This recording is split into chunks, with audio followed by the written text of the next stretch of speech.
بسم اللہ الرحمن الرحیم لا حول ولا قوة الا باللہ العلی العظیم حسبنا اللہ ونعم الوکیل نعم المولا ونعم النصیر الحمد للہ رب العالمین والعاقبۃ لأہل التقوى والیقین والصلاة والسلام علی اشرف الانبیاء والمرسلین حبیب الہ العالمین ابی القاسم محمد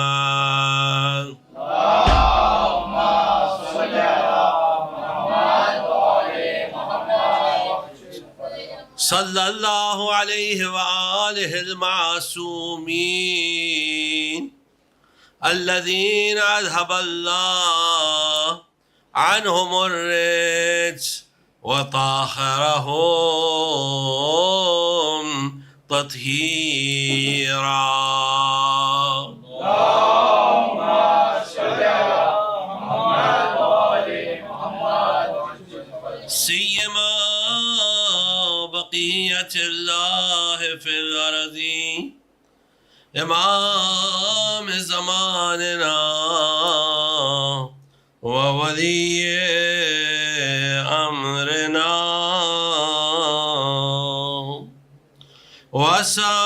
وصاحبنا ومولانا وحبيبنا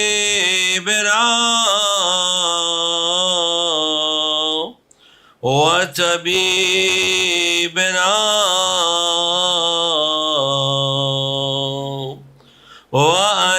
وأنيسنا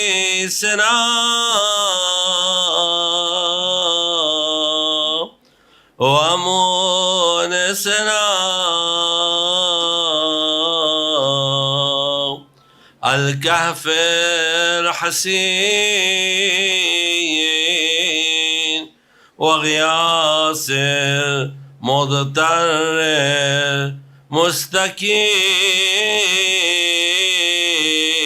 المستكين روحي وأرواح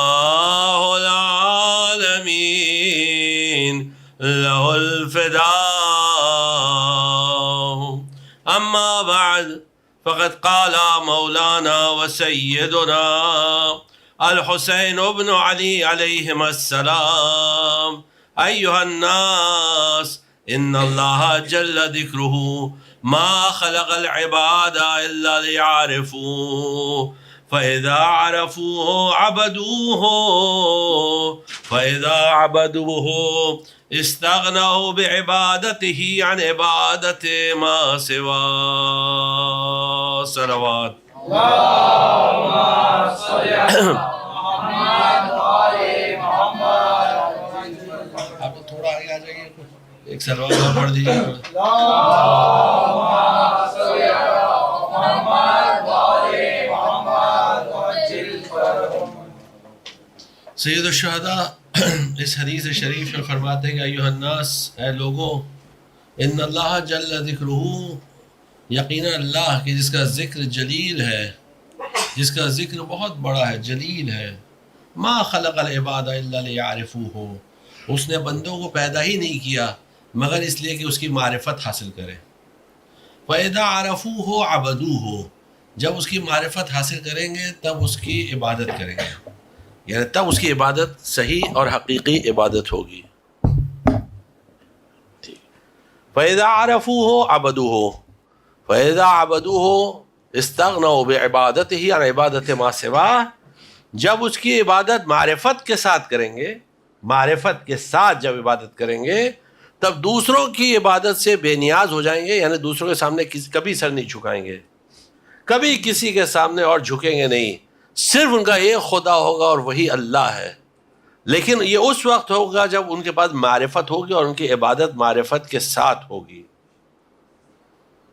لیکن امپورٹنٹ اس میں چیز، اہم چیز یہ ہے کہ ہم سمجھے کہ اس معرفت سے مراد کیا ہے. تو راوی نے امام سے یہی سوال کیا کہ اللہ کی معرفت ہے کیا؟ تو امام نے جواب میں فرمایا کہ ہر ایک شخص کی جو معرفت اپنے امام زمانہ کی معرفت ہے، یہ ایکچولی اللہ کی معرفت ہے. امام زمانہ کی معرفت کیسے اللہ کی معرفت ہے؟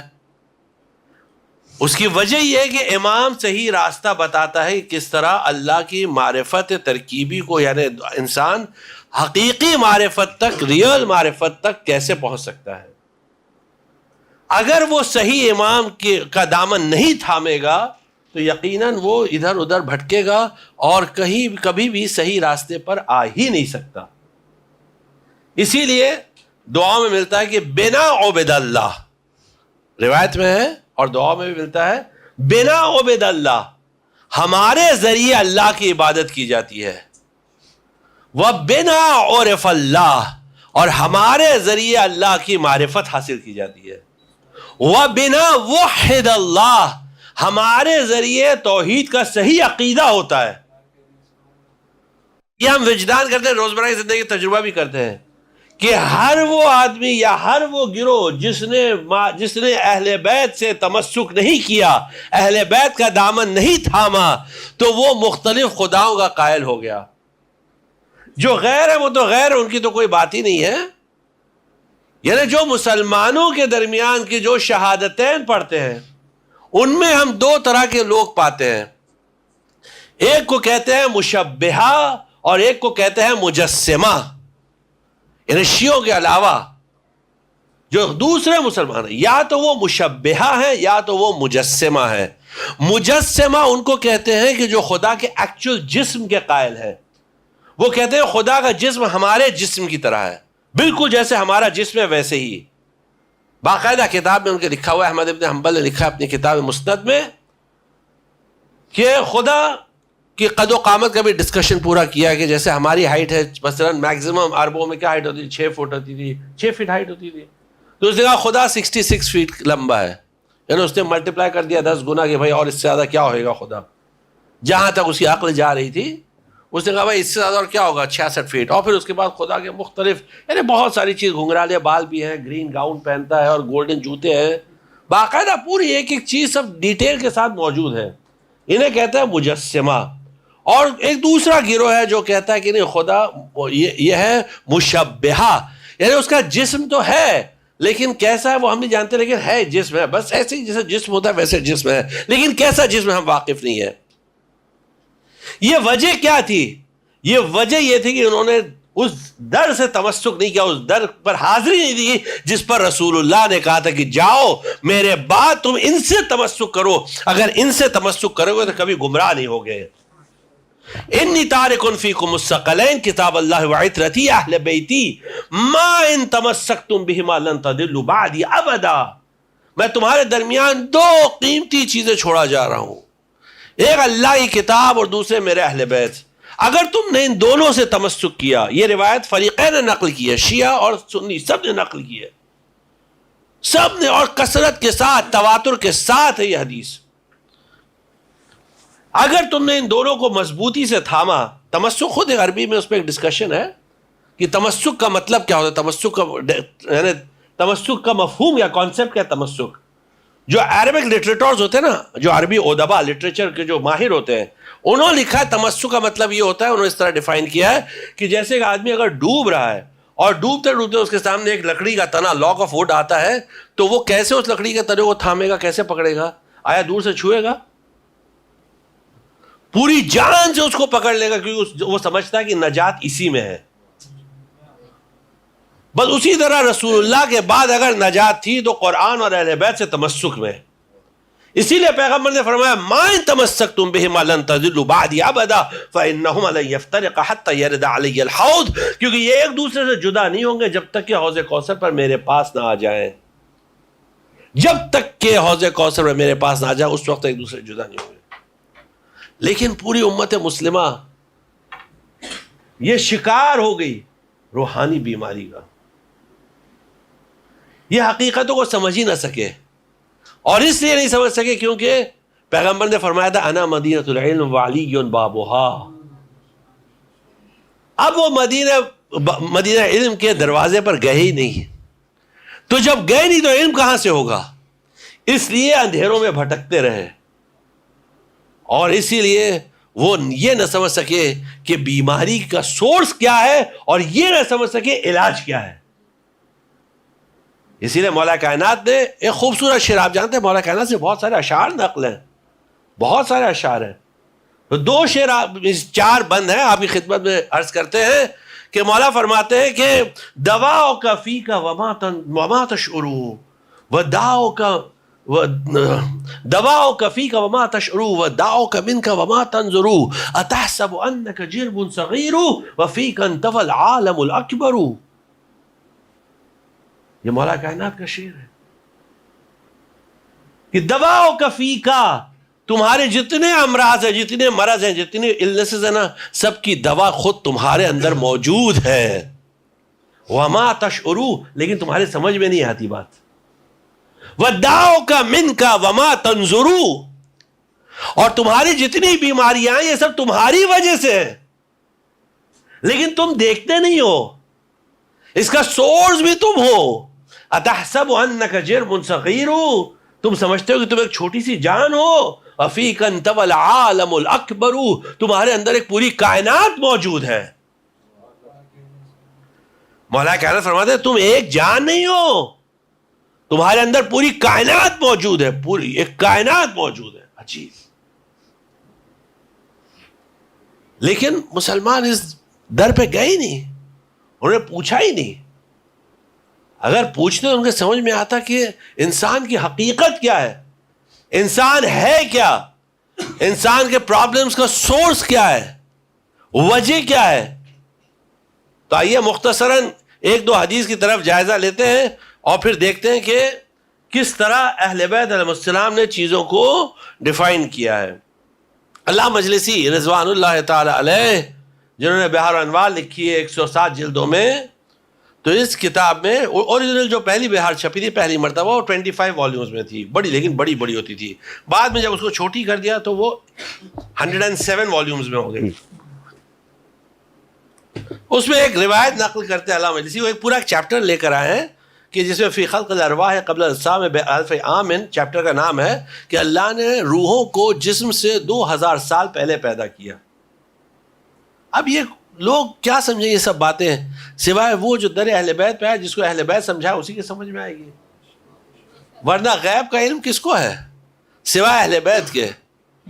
تو اللہ نے 2000 سال پہلے روحوں کو پیدا کیا.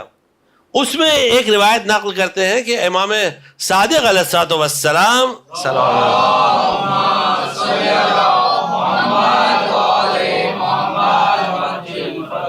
ان کا ایک صحابی تھا جس کا نام تھا عبداللہ ابن فضل الہاشمی.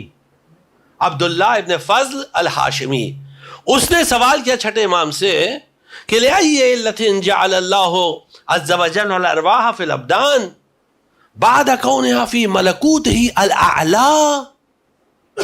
اللہ نے روحوں کو بدن میں کیوں لا کے ڈال دیا, جبکہ اس سے پہلے روحیں کہاں تھیں؟ ملکوت اعلی میں تھیں, فی عرفہ محلی, اور ملکوت اعلی میں بھی عرفہ محل میں تھیں. یعنی اب اس کو خالی اگر ہم اس جملے کو سمجھائیں تو آپ دیکھیں اس میں کیا عجیب جملہ ہے. یہ سب اہل بیت علیہ السلام کے جملات ہیں, یہ ان کے صحابی کا سوال ہے. اب سوچیں صحابی کا کیا لیول ہوگا. یہ روحیں کہاں تھی؟ ملکوت اعلی میں تھی. ملکوت کس کو کہتے ہیں؟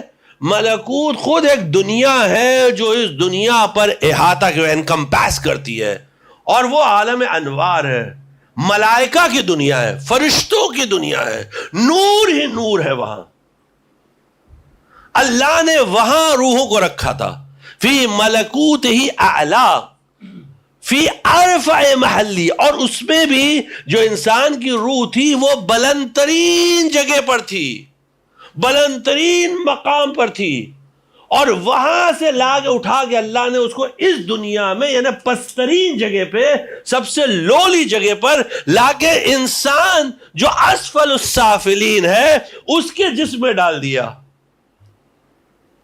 اور اس سے اس کو کریکٹ کر دیا.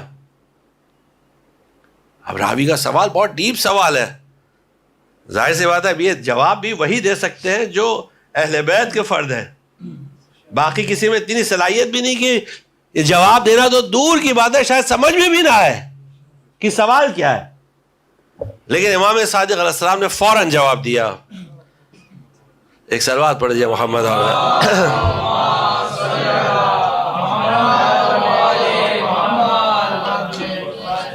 امام فرماتے ہیں کہ ان اللہ تبارک و تعالی علم, اللہ کو اس بات کا یقین تھا کہ اگر انسان کی روح کو اسی حالت میں اپنے شرف میں چھوڑ دیا جائے, اپنی بلندی میں چھوڑ دیا جائے جس حالت میں وہ ملکوت میں ہے, اتنی بلند منزل پر ہے, ما ترکت علی حالہا نزع اکثرها دعوی الربوبیہ. امام فرماتے ہیں کہ اکثر لوگ یعنی روحیں, روحیں بھی کہا ہم ہی لوگ ہیں, کوئی اور تو ہے نہیں, ہماری روحیں, اکثر لوگوں کی روحیں خدا ہونے کا دعویٰ کر لیتی اگر اس حالت میں انہیں چھوڑ دیا جاتا. خدا کی ہم خدا ہیں یعنی اللہ کو چھوڑ کر خود ہم خدا ہیں.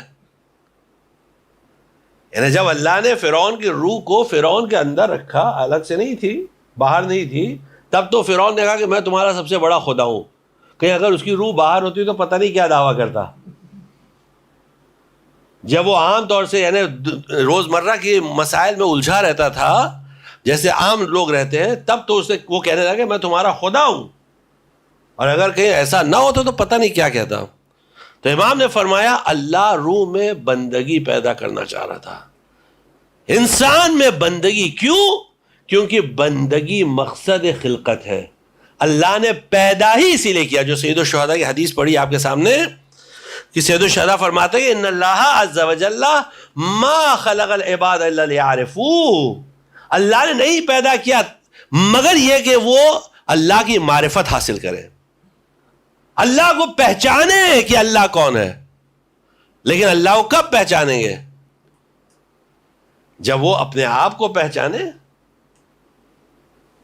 کیونکہ روایت میں ملتا ہے نا کہ جس نے اپنے آپ کو پہچانا, من عرف نفسہ فقد عرف ربہ, جس نے اپنے آپ کو پہچانا اس نے اپنے پروردگار کو پہچانا. اسی لیے ایک شخص آیا مولا کائنات کی خدمت میں اور کہنے لگا یا علی عرفت اللہ بمحمد ام عرفت محمدن باللہ, آپ نے اللہ کو محمد کے ذریعے پہچانا یا محمد کو اللہ کے ذریعے پہچانا؟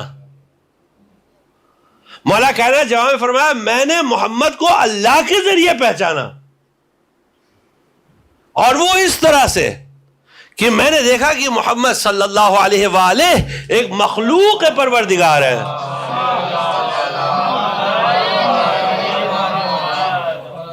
مخلوق ہے, اللہ کی پیدا کی ہوئی چیز ہے, اس دنیا میں نہیں تھے, پھر اس دنیا میں آئے, اور پھر ان کے جیسے مخلوقات پروردگار ہوتی ہے. مولا کائنات ایک تفصیلی حدیث بیان کرتے ہیں یہ معرفت. تو اگر کم سے کم انسان اپنے آپ کو پہچان لے کہ انسان ہے کیا,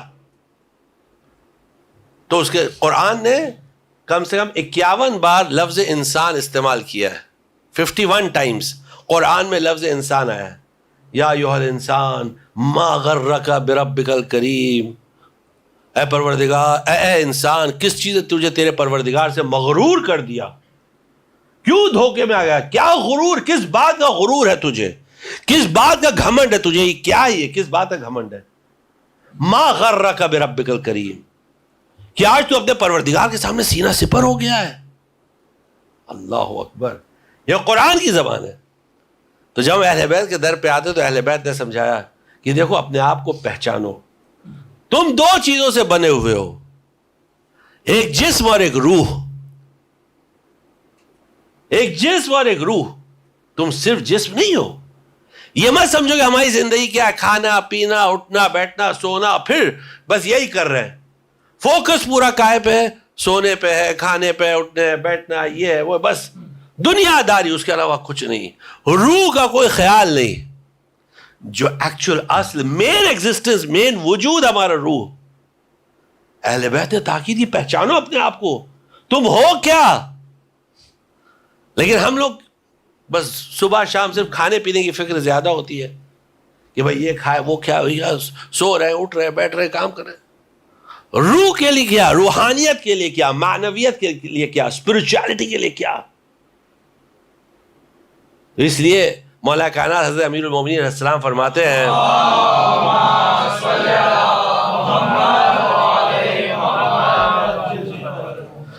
اِنَّ لِلْجِسْمِ سِتَّةُ احوال. دیکھیں اب یہ جملات صرف حضرت امیر علیہ السلام بول سکتے ہیں, باقی کسی میں اتنی مجال اور اتنی جرأت نہیں اس طرح کی باتیں کر سکے.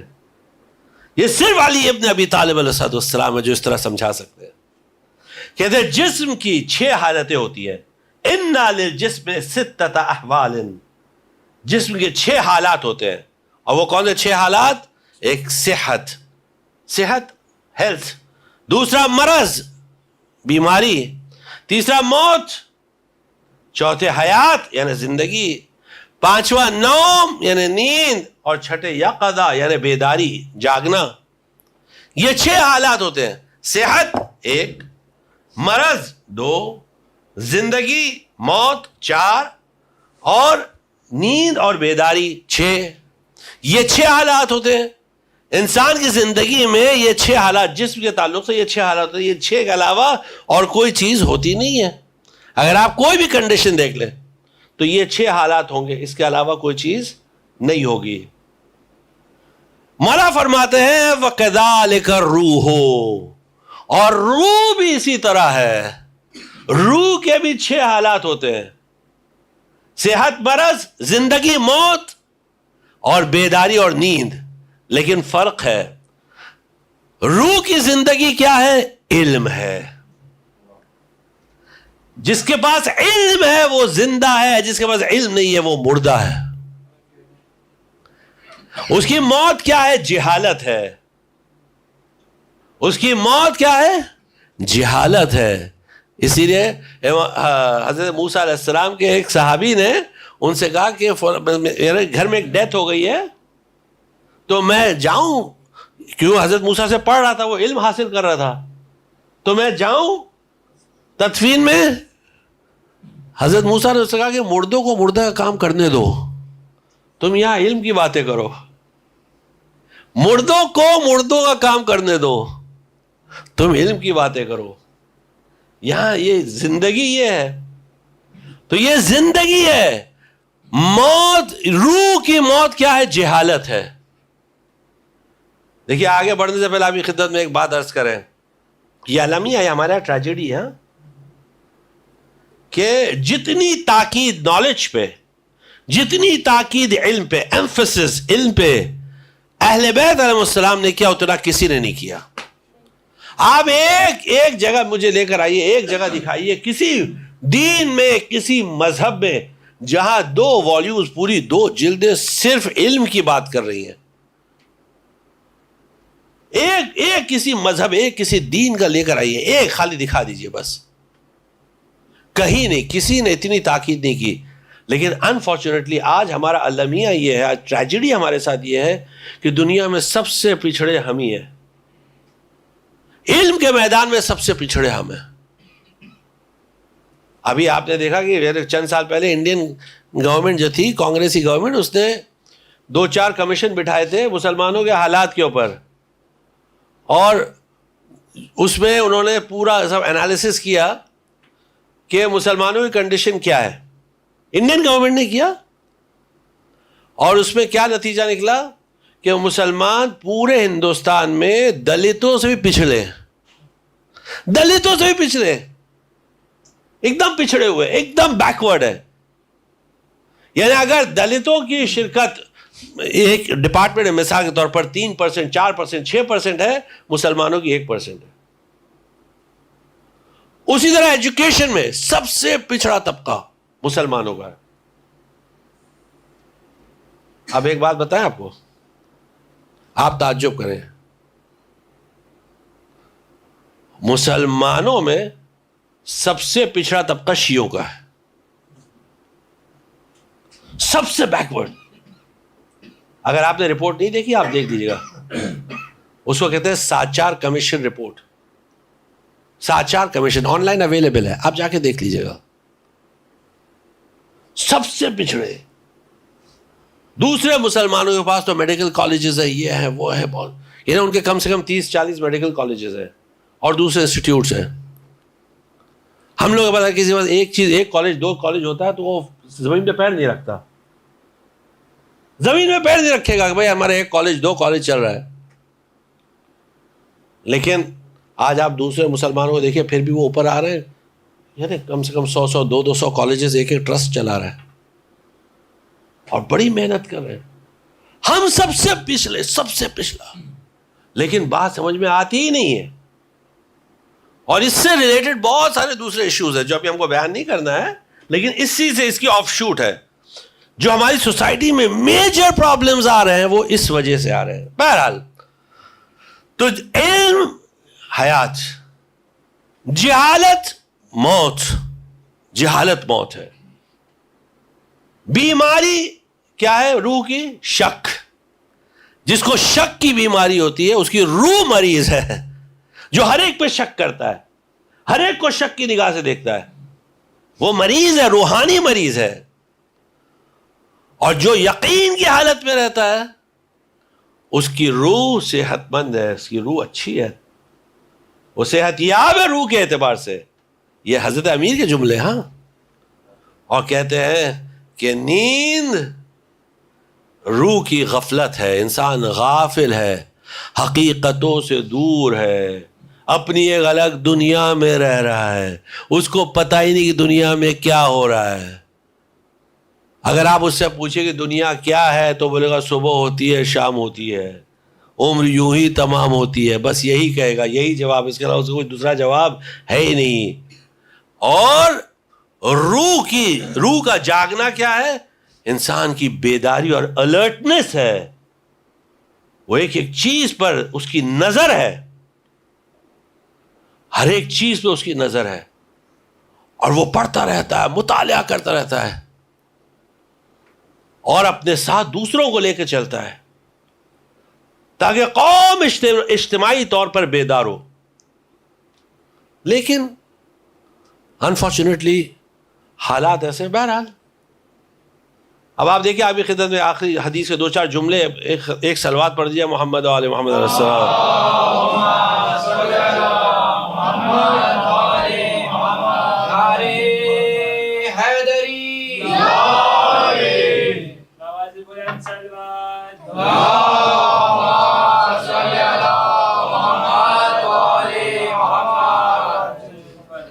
ایک آدمی تھا جس کا نام تھا عنوان بصری.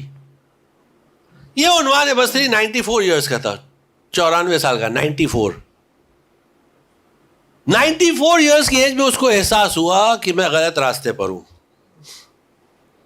لیکن اس نے یہ نہیں کہا کہ ارے اب کیا کرنا ہے, جانے دو, اب تو عمر اسی میں نکل گئی. نہیں, اس نے کہا نہیں, احساس ہوا کہ میں غلط راستے پر ہوں. گیا امام صادق علیہ السلام کے پاس اور کہنے لگا کہ یا ابا عبداللہ, میں آپ کے پاس آیا ہوں تاکہ آپ مجھے راہ دکھائیے. امام صادق علیہ السلام نے اس سے کہا کہ بھائی اب کیا, جب تم نے زندگی تم ادھر گزارے ہو تو ادھر جاؤ, ابھی تھا, اب ہمارے پاس کیوں آ رہے ہو؟ اس نے بہت اصرار کیا, نہیں مولا مجھے آنا ہے. تو امام پہلے اس کو تھوڑا اور اس میں پیاس اور اس کی تڑپ دیکھنا چاہ رہے تھے, کتنی تڑپ ہے. جب دیکھا کہ امام ایسے نہیں مان رہے تو وہ گیا رسول اللہ کی قبر پر مسجد نبوی میں, اور وہاں جا کے رسول اللہ کے قبر پر اس نے رسول اللہ سے دعا کی کہ یا رسول اللہ, آپ اپنے فرزند امام صادق علیہ السلام کے دل میں میرے لیے نرم گوشہ ڈال دیجئے. یعنی اس کا ایک ایمان کی ایک علامت یہ تھی کہ وہ رسول اللہ کو زندہ سمجھ رہا تھا.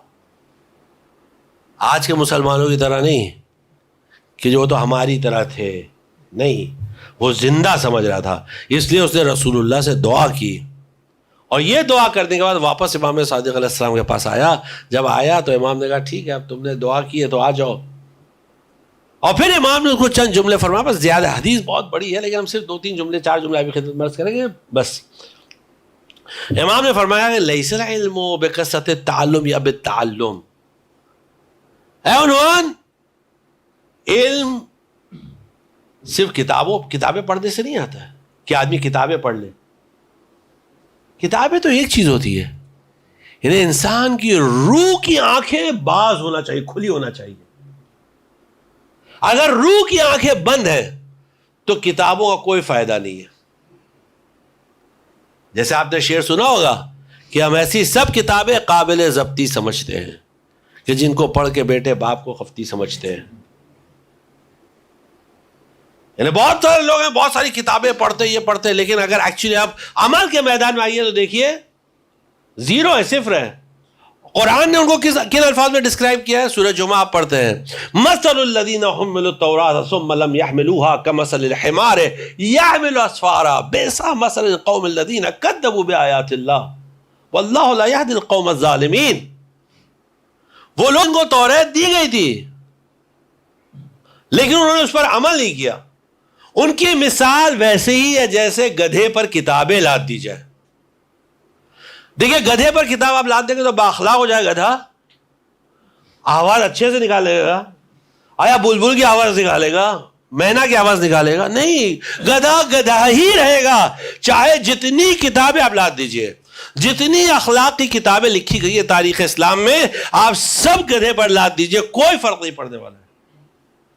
بالکل اسی طرح کچھ لوگ ایسے ہوتے ہیں کہ جتنی بھی کتابیں پڑھ لے کوئی فرق نہیں پڑتا, اس لیے کیونکہ روح کی آنکھیں بند ہیں. تو امام اس حقیقت کی طرف اشارہ کر رہے ہیں, لیس العلم بالتعلم, صرف پڑھنے سے نہیں ہوتا. انما هو نور, علم نور کا نام ہے. علم ایک لائٹ ہے. یقع فی قلب یرید اللہ ان تبارک و تعالی یہدیہ, جب اللہ کسی کی ہدایت کرنا چاہتا ہے تو اس نور کو اس کے دل میں ڈال دیتا ہے, تب وہ ہدایت یافتہ ہوتا ہے. ہر ایک کو علم نہیں دیا جاتا.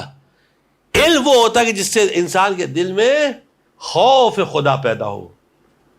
خوف خدا, جیسے قرآن میں ہے انما یخشی اللہ من عبادہ العلماء, صرف علماء صاحب علم اور صاحب معرفت اللہ سے ڈرتے ہیں.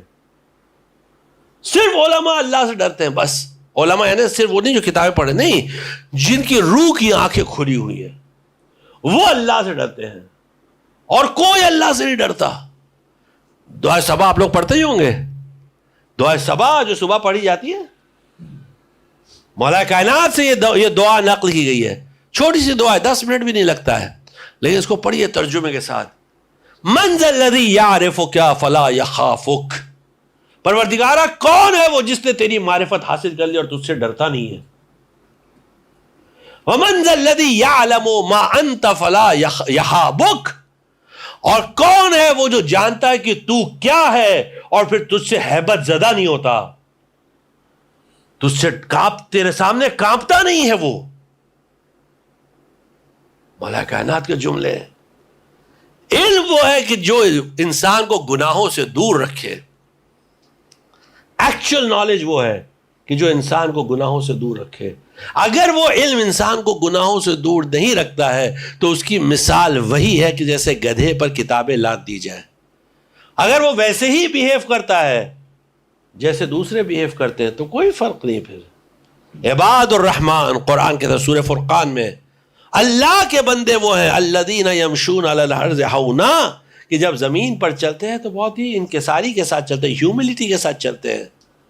وَإِذَا خَاطَبَهُمُ الْجَاهِلُونَ قَالُوا سَلَامًا, اور جب جاہل ان سے مخاطب ہوتے ہیں تو کہتے ہیں السلام علیکم, ہم کو آپ سے بات نہیں کرنی ہے, السلام علیکم, بس اس سے زیادہ ان سے بات نہیں کرتے ہیں. یعنی جاہلوں سے بھیڑتے نہیں ہیں. یہ ہے علم کا اثر, یہ ہے علم کی تاثیر جو انسان کی روح میں وہ چیز ڈال دیتی ہے, اس کی شخصیت بدل جاتی ہے. ورنہ آپ دیکھیں ہمارے سوسائٹی میں آج کیا ہو رہا ہے کہ ہر چھوٹی بات میں بھیڑ رہے ہیں, ایک دوسرے سے لڑ رہے ہیں, بھیڑ رہے ہیں چھوٹی چھوٹی باتوں پر. ایک دوسرے کے خلاف کام کر رہے ہیں، ایک دوسرے کے خلاف کاروائی کر رہے ہیں، ایک دوسرے دنیا بھر کے. آپ خالی بس تھوڑا رہ کے دیکھیے، بس لوگوں کے درمیان آپ کو پتہ چلے گا کیا چل رہا ہے. یہ مسائل ہے. یہاں مولا فرماتے کہ نہیں فَإِنْ أَرَدْتَ الْعِلْمَ، اگر تمہیں علم چاہیے، مولا فرماتے علم چاہیے تو سب سے پہلی چیز ہے فَتْلُ فِي نَفْسِكَ حَقِيقَةَ الْعُبُودِيَّہ. سب سے پہلی چیز ہے کہ اپنے نفس میں تم بندگی طلب کرو. بندے بنو اللہ کے، اللہ بننے کی کوشش نہیں کرو، ورنہ تم میں اور فرعون میں کوئی فرق نہیں. اللہ کے بندے بنو. فَاطْلُبْ فِي نَفْسِكَ حَقِيقَةَ الْعُبُودِيَّہ. یہی مسئلہ ہے. ہر آدمی اپنی انا کو لیے بیٹھے ہوئے، ہر آدمی اپنا میں ہوں، میں یہ عہدہ، یہ پوزیشن، یہ فلاں، یہ فلاں، یہ فلاں. ہر ایک کو ایک پوزیشن چاہیے، ہر ایک کو ایک عہدہ چاہیے، ہر ایک کو وہ چاہیے. بھائی اگر مجھے یہ بھائی میرا نام لکھنا اوپر بڑا نام، بھائی میں چندہ دیا 250 روپے دیے، بھائی اوپر نام آنا چاہیے. چھوٹی چھوٹی چیز میں، اور یہی چل رہا ہے، اس کے علاوہ کچھ نہیں ہے. اگر اس تفصیلات میں جائے تو اس کے لیے بہت وقت درکار ہے، اور باقاعدہ نے دوسری چیز. بہرحال تو سب سے بڑا مسئلہ کیا ہے کہ بندگی نہیں. بندگی کا سب سے پہلا معیار کیا ہے؟ اب یہاں حدیث کو روک دیں گے، بس یہ پہلا معیار، باقی آپ تھک گئے ہیں اس لیے آگے نہیں بولیں گے. بندگی کا پہلا معیار یہ ہے کہ جو بھی نعمتیں اللہ نے دی ہیں، جو بھی نعمتیں اللہ نے دی ہیں، کسی بھی چیز کو اپنا مت سمجھو، ہر ایک چیز کو اللہ کی عطا سمجھو. تم ذاتاً فقیر ہو، چاہے وہ مادی نعمت ہو، مٹیریل نعمت ہو، چاہے وہ معنوی اور اسپرچل نعمت ہو.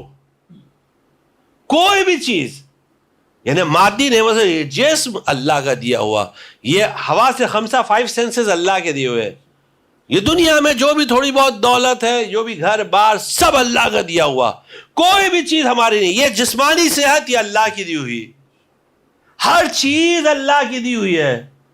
ابھی ہم آپ کے سامنے بات کر رہے ہیں، اگر اللہ چاہے تو 1 منٹ میں گونگا کر دے، 1 منٹ میں لکوا مار دے، بولنا بند کر دے. 1 لمحے کے اندر اللہ چاہے تو دماغ کی نس کو پھاڑ دے اور سیدھا اسپتال پہنچ جائے. 1 سیکنڈ کے اندر، زیادہ ٹائم بھی نہیں لگے گا. کس بات کا غرور ہے، کس بات کا تکبر ہے. 1 لمحے میں سب کچھ چھین لے اللہ. اور اسی طرح معنوی نعمتیں ہوتی ہیں. عقل اللہ دیتا ہے، علم اللہ دیتا ہے، قدرت اللہ دیتا ہے، اختیار اللہ دیتا ہے، شعور اللہ دیتا ہے، فہم اللہ دیتا ہے، ہر چیز اللہ دیتا ہے، ہر چیز اس کی آتا ہے. قرآن کریم میں ان تعدوا نعمت اللہ لا تحصوها، اگر تم اللہ کی نعمتوں کو گننے کی کوشش بھی کرو تو گن نہیں پاؤ گے. شکر کی بات نہیں ہو رہی ہے، گننے کی بات ہو رہی ہے.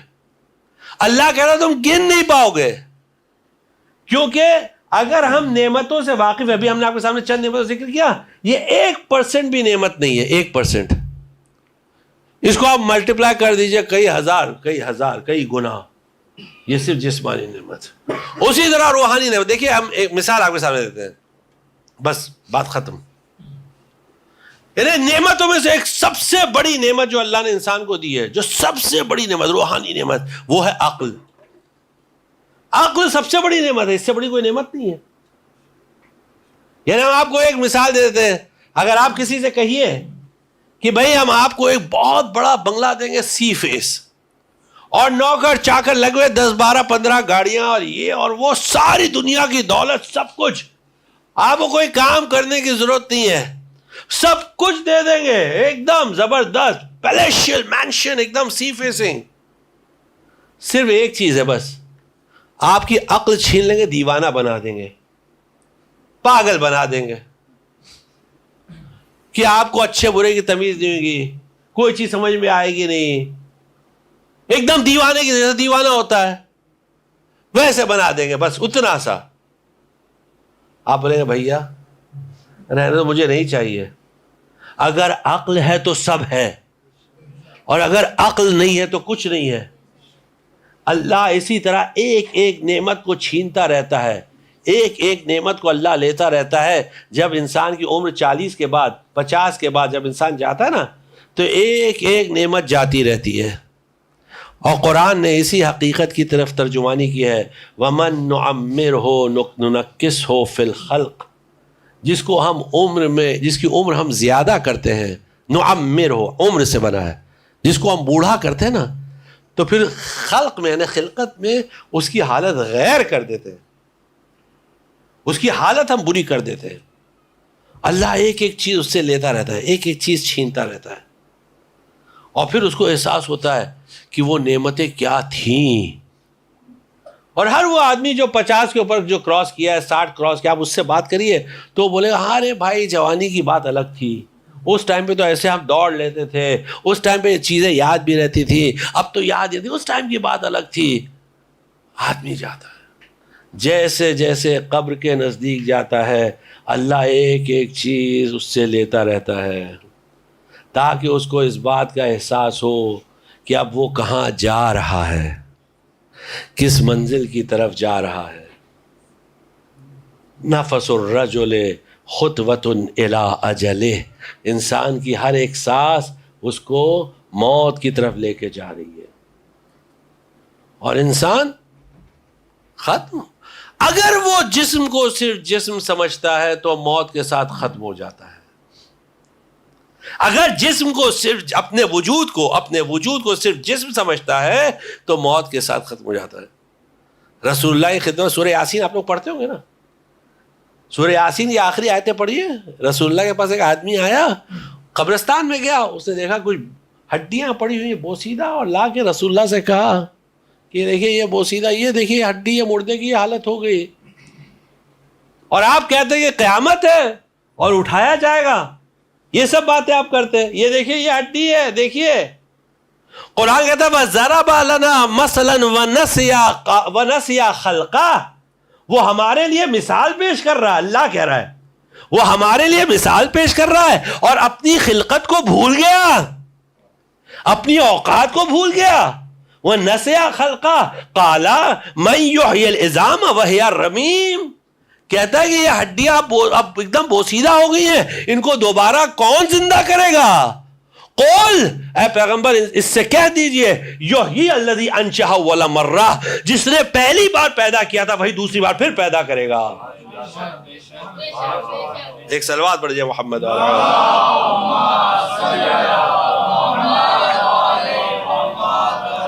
تو حساب ہے, کتاب ہے, ہر چیز ہے. انسان کو فراموش نہیں کرنا چاہیے, انسان کو یاد رکھنا چاہیے کہاں سے آیا ہے, کہاں ہے اور کہاں جانا ہے. یہ دنیا بگننگ اور اینڈ نہیں ہے. یہ دنیا, مولا کائنات فرماتے ہیں خلقتم للبقاء وما خلقتم للفنا, تمہیں بقا کے لیے پیدا کیا گیا, فنا ہونے کے لیے, فانی ہونے کے لیے نہیں ہے, بقا کے لیے, ہمیشہ رہنے کے لیے. خلقتم للآخرہ وما خلقتم للدنیا, تم کو دنیا کے لیے تھوڑی پیدا کیا گیا, تمہیں تو آخرت کے لیے پیدا کیا گیا. نہج البلاغہ میں پڑھ لیجئے, آپ نہج البلاغہ پڑھیے, لیکن خدا کے واسطے پڑھیے, مطالعہ کریے, اسٹڈی کریے. جوانوں سے ہمارا خطاب ہے, بزرگوں سے, بزرگ تو ہم سے زیادہ جانتے ہیں, یہ تو خالی جوانوں کے لیے کہہ رہے ہیں, تاکہ ینگسٹر سمجھیں کہ بھئی علم کی کتنی امپورٹنس ہے اور کتنا ان کو کتابوں سے کلوز ہونا چاہیے. تو وہ افراد جنہوں نے جسم کو اپنا صرف وجود سمجھا کہ ہمارا وجود صرف جسم ہے, تو وہ دنیا تک رہ گئے. لیکن وہ جن کی نظریں آخرت پر تھیں, انہوں نے اپنی زندگی ایسی جی کہ دنیا اور آخرت دونوں ان کی بن گئی. مصیبتیں اٹھائیں, پریشانیاں اٹھائیں. آج ایک ایسے امام کی شہادت تھی جس کو زین العابدین کہتے ہیں, سید الساجدین کہتے ہیں. کیا مصائب بیان کریں, کیسے مصائب بیان کریں, دل پھٹ جائے خدا کی قسم. اگر صرف ایک مصیبت ہو تو غیرت دار انسان کے لیے کافی ہے. اور وہ یہ مصیبت کہ اشقیاء درانہ خیمے میں چلے آ رہے ہیں اور پھپھیاں اور بہنیں اور مائیں سب دوڑ رہی یہاں وہاں بے حجاب اپنی جان کی حفاظت کے لیے. اشقیاء خیموں میں آگ لگا رہے ہیں, سید سجاد دیکھ رہے ہیں. اور کیا مصیبت بیان کریں جب انسان جب دیکھ رہا ہے, امام ہمارا دیکھ رہا ہے کہ چھوٹی بہن کے کانوں سے گوشوارے چھینے جا رہے ہیں, تماچے لگائے جا رہے ہیں. خدا کی قسم اتنا کافی ہے دل پھٹ جانے کے لیے سید الساجدین کے. وہ سید الساجدین کہ پھر جس کے گلے میں توق ڈالا گیا, ہاتھوں میں ہتکڑیاں ڈالی گئی, پیروں میں بیڑیاں ڈالی گئی, اور یہ توق اور ہتکڑیاں اور بیڑیاں یہ خاردار تھی, اس میں لوہے کے کانٹے پڑے ہوئے تھے کہ جسم میں اس قدر زخم تھا کہ یہ زخم کربلا کا واقعہ 61 ہجری میں ہوا, 95 ہجری تک 35 سال تک یہ زخم باقی رہا. جب غسال غسل دے رہا تھا تو وہ امام کے زخموں کو دیکھ کر رونے لگا.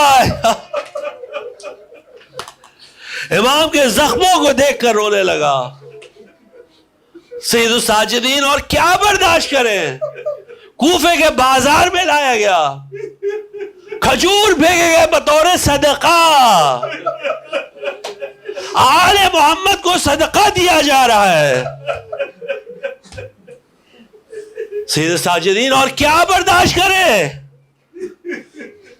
اس جلتی ہوئی ریت پر چڑھایا جا رہا ہے, ایسی دھوپ کی جو کوئی برداشت نہیں کر سکتا.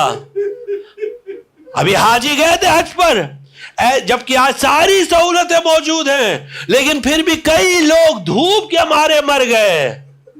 اب آپ سوچئے اس دھوپ میں سید الساجدین کو لے کر جائے بیویوں کے ساتھ بے کچاوا اونٹوں پر, اور اگر کوئی بچی گر جاتی تھی تو اس کو تازیانے لگائے جاتے تھے, اور سید الساجدین دیکھ رہے تھے. اور کیا دیکھے سید الساجدین, اپنے والد کے سر کو دیکھے نیزے پر, اپنے بھائیوں کے سروں کو دیکھے نیزے پر, اپنے چھوٹے بھائی اصغر کے سر کو دیکھے نیزے پر. اس سے بڑی اور کیا مصیبت ہو سکتی ہے. حدیث کا جملہ ہے کہ سید الساجدین کو جب شام لایا گیا تو جناب فاطمہ بنت علی جو مولا کائنات کی بیٹی ہے وہ فرماتی ہیں کہ یزید ملعون نے حکم دیا کہ سید الساجدین کو اسی قید خانے میں, جس ایک قید خانے میں, ایک زندان میں, ایک کمرے میں خواتین کو رکھا گیا ہے, اہل حرم کو رکھا گیا ہے, اسی میں سید الساجدین کو رکھا جائے. اور آپ جانتے ہیں وہ کیسا کمرہ تھا, اس میں کوئی چھت نہیں تھی, تو جب دن میں دھوپ پڑتی تھی تو اس قدر دھوپ تھی کہ وہ ناقابل برداشت تھی, اور جب راتوں کو سردی ہوتی تھی تو اتنی سردی ہوتی تھی کہ وہ ناقابل برداشت تھی. جناب فاطمہ بنت علی کہتی ہیں کہ اس کا اثر یہ ہوا کہ ہمارے چہروں کی کھالیں نکل گئی, ہماری جلد نکل گئی, پوری جلد نکل گئی. یہ ایک چیز سید الساجدین برداشت کر رہے. کربلا کا واقعہ ہوا, مدینہ واپس آئے. اب کتابوں میں لکھا ہے, حدیثوں میں لکھا ہے کہ سید الساجدین کم سے کم 20 سال تک لگاتار روتے رہے, 20 سال تک. اور جب سامنے غذا آتی تھی, کھانا آتا تھا, پانی آتا تھا تو اور رونے لگتے تھے, بے پناہ گریہ کرنے لگتے تھے.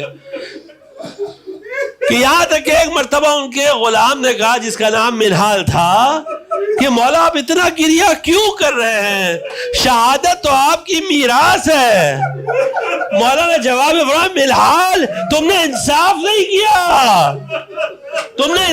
نہیں کیا, شہادت ہماری میراث ہے, لیکن ماں بہنوں کا بازاروں میں پھرایا جانا, برانہ سر پھرایا جانا, یہ ہماری میراث نہیں ہے منہال. سید الساجدین گریا کرتے کرتے روتے روتے اس دنیا سے چلے گئے. یا ابا عبداللہ، یا ابا عبداللہ، یا ابا عبداللہ. سيعلم الذين ظلموا أي منقلب ينقلبون ألا لعنة الله على القوم الظالمين. پروردگارہ امام زمان علیہ السلام کے ظہور میں تعجیل فرما.